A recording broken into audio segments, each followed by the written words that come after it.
Hey everyone, welcome back for another deep dive. Yeah. Today, we're headed to Brazil to a region called the Caatinga. Fascinating area. Yeah, we've heard of it. I have, yeah.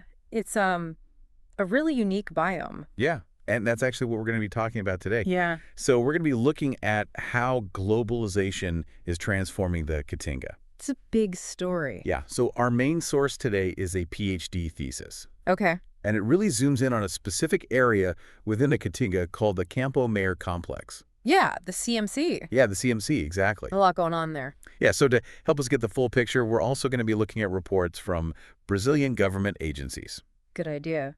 and data from a project called Map Biomass. Okay, yeah, they do a lot of land use mapping across the country. Exactly, yeah. So they have a lot of really good data. And yeah, so we're going to use all this to really dive deep into this story. I'm ready. Awesome. Well, let's start with the Caatinga itself. Okay, so the Caatinga is unique. Yeah, I was reading about it. The only biome that's entirely within Brazil's borders. Oh, wow. I did not realize that. Yeah, and it's adapted to this really challenging environment. So it's semi-arid. Semi-arid. Okay, so we're talking like really dry. Yeah, think scorching sun and unpredictable rainfall. Oh, wow. So this is a tough environment. It is a tough environment, but it's also incredibly biodiverse. So there are over 4,000 plant species. Wow, 4,000 just plant species. Just plant species. And are a lot of those endemic to the Caatinga? A significant number are, yeah. Wow, so this is like a real hotspot for biodiversity. It is. It's a hidden gem. And so you have this, tough landscape, and then you also have people who have been living there for a really long time. Yes, generations. And their traditions are really intertwined with the Caatinga. It's more than just a landscape. It's part of their cultural heritage. Yeah, and it's their livelihood too, right? Exactly. Yeah, their livelihoods depend on this environment. So then how does that then play into all this globalization and all this change that's been happening? Well, that's where the tension comes in, right? Because you have this really unique biome that's also facing all this pressure from this wave of development. Driven by global demand. Exactly. Yeah, Yeah. the global demand for resources. For things like food, for instance. Yeah, soybeans. Okay, so, and that's where the CMC comes in. Yeah, the CMC is right at the center of all this. And just to give everyone some context, can you tell us a little bit about where the CMC is exactly? Sure. So it spans parts of two states, Piauí and Maranhão, Okay. and it has a growing population of over 2 million people. Oh, wow. So this isn't like a small little area. No, this is a significant region. Yeah, and it's becoming like a real focal point for all sorts of economic activity. Yeah, definitely. And a lot of that started after the 2008 global economic crisis. Okay, so this was kind of a turning point. It was a turning point. Things really started to shift in the CMC. Okay, so what was happening in the CMC before 2008? Well, before 2008, the CMC was known for its corn production. Oh, okay, so corn was king. Yeah, corn was king, and that goes back decades, actually. Okay, and then after 2008. After the crisis, there was this huge surge in soybean cultivation. Okay, so corn kind of took a backseat to soybeans. Exactly, and that's really visible in the landscape. You can see these vast fields of soybeans replacing the traditional cattle ranches. Yeah, that's where that map biomas data comes in, right? Yeah, they have really detailed maps of land use change. Yeah, and what's interesting is the PhD thesis actually found that official data on soybean cultivation was underestimating the true extent of it by quite a bit. 30%. First, 30%. which is a big difference. Huge. It really shows how quickly things are changing and how much we need these more detailed mapping efforts to get a more accurate picture of what's actually happening on the ground. Right, because if you're relying on official data, you might be missing a big part of the story. Yeah, and when you're talking about land use, every hectare matters. And it's not just about the numbers, right? It's about the environmental impact as well. Absolutely. The Caatinga is a fragile ecosystem, and these changes in land use are having a profound impact on its biodiversity and its ability to provide those critical ecosystem services. And it makes you realize how connected we all are to this region, even if we've never even heard of the Caatinga before. It's true. I mean, think about it. Soybeans are in everything. Yeah, they are. From the food we eat to the fuel we use. Even things like cosmetics. Yeah, Okay. exactly. Yeah. So this global demand for soybeans is driving these massive shifts in land use, even in a place as far away as the Caatinga.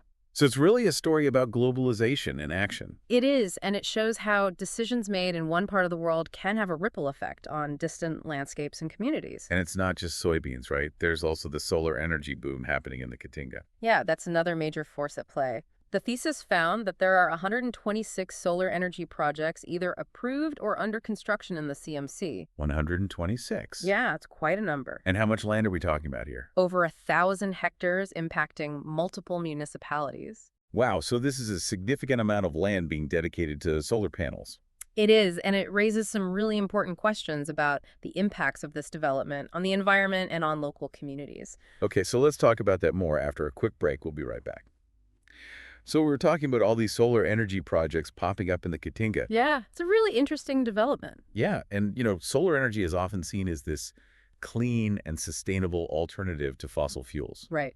It is renewable. Exactly. Yeah. So it seems like a good thing. It can be, but it's not quite that simple. Okay, so what are some of the things we need to consider?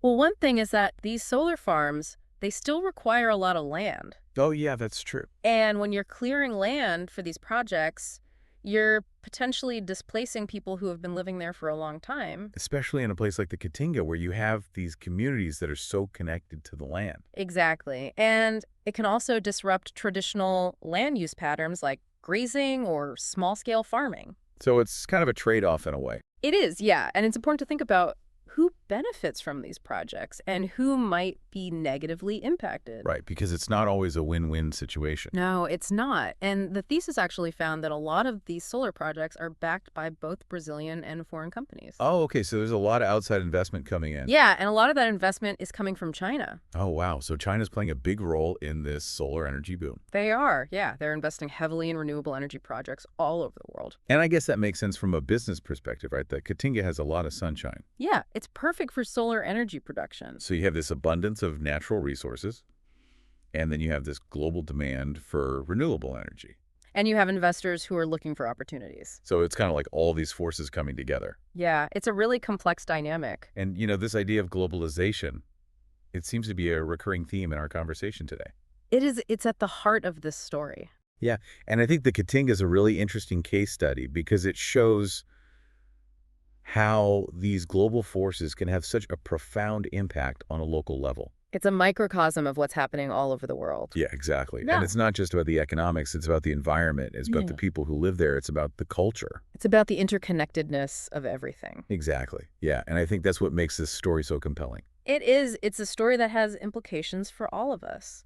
So let's take a closer look at the environmental impacts of all these changes happening in the Caatinga after a quick break. All right, so we've been talking about globalization and its impact on the Caatinga. Yeah, a lot of moving parts. Yeah, and, it's easy to get caught up in the big picture, the soybean fields, the solar panels. Right, the economics of it all. Yeah, exactly. But we can't forget about the people who actually live in the Caatinga. Absolutely. Their lives are being directly impacted by all these changes. And the thesis actually found that land conflicts have become increasingly prevalent in the CMC. Yeah, that's a big issue. So can you tell us a little bit more about what's happening on the ground? So you have these communities who have been living in the Caatinga for generations. Right, they've built their lives around this environment. Exactly. They have a deep connection to the land. And then suddenly, A large company shows up. with plans to, transform the landscape. Yeah, to turn it into a soybean plantation or a solar farm. And what happens to these communities? So often get pushed out. Because they don't have the resources to fight back. Yeah, they might not have formal land titles or the legal expertise to navigate these complex situations. So they're kind of at the mercy of these powerful actors. It's a classic example of how globalization can create winners and losers. And the losers are often the ones who are already the most vulnerable. Exactly, the ones who depend on the land for their livelihoods and their cultural heritage. And the thesis specifically mentioned the municipality of Regeneração as a hotspot for land grabbing. Yeah, that area has seen a lot of conflict. So what makes it so vulnerable? Well, it has really fertile land, perfect for agriculture. Okay, so it's prime real estate for soybean production. Exactly. And because of that, there's been a lot of pressure to acquire land in that area. And as we talked about earlier, the land registration system in Brazil can be pretty complicated. Yeah, there are these gaps and inconsistencies that create opportunities for exploitation. So it's almost like the perfect storm for land grabbing. It is, yeah. You have this high demand for land, you have these vulnerable communities, and you have this legal framework that's not always clear or enforceable. So what can be done to protect these communities? Well, the thesis argues for stronger land governance systems.